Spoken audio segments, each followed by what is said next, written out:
है ना। किसे कहते हैं, किसे कहते हैं।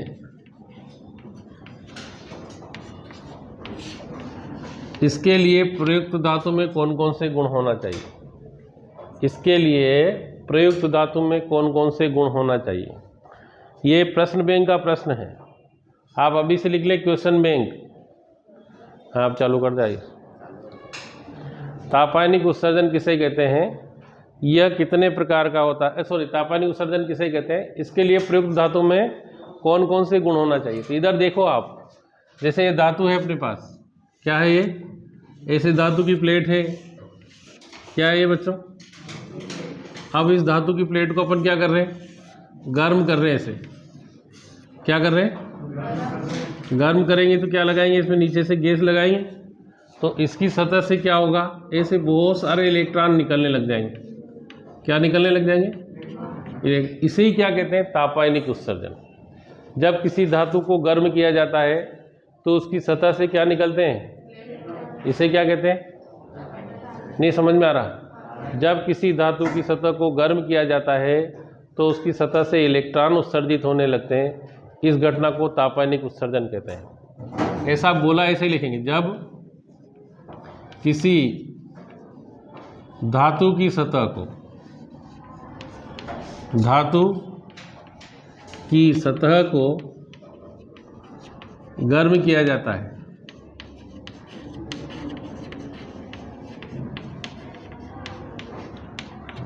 तो उसकी सतह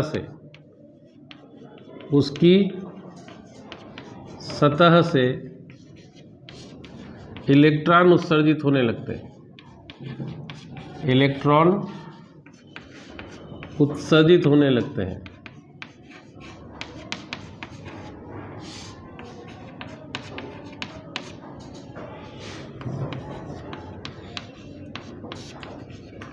इसे तापायनिक उत्सर्जन कहते हैं।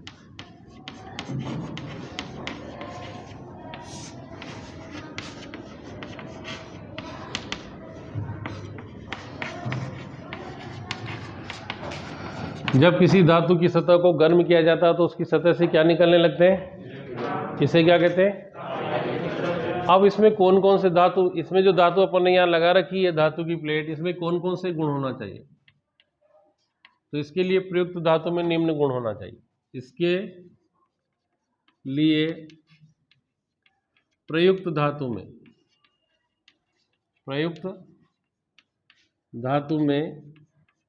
निम्न गुण होना चाहिए।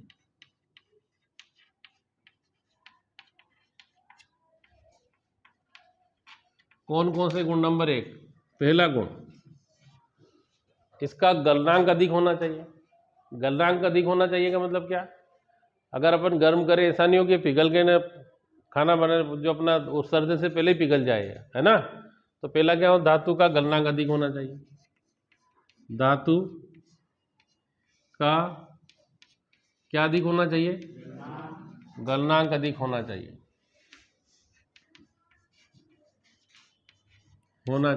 है ना।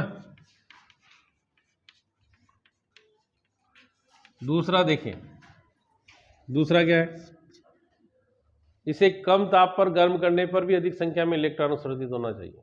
इसे कम ताप पर गर्म करने पर भी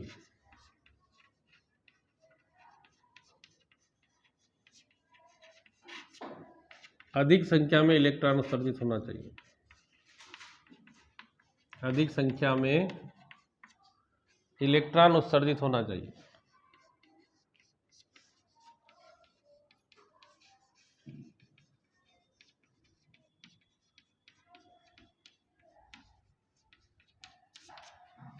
दोनों चीजें समझ में आ गई। अब ऐसी कौन सी धातु जो दोनों गुणों के लिए परफेक्ट होती है, उसका नाम है थोरियम। कौन सी धातु है, सॉरी, टंगस्टन। कौन सी धातु है, आपने देखा होगा बल्ब का फिलामेंट जो बनाते हैं वो टंगस्टन का बनता है। काय का बनता है। तो उपरोक्त दोनों गुणों के आधार पर सर्वश्रेष्ठ धातु कौन सी है, टंगस्टन। बंद कर दो। है ना।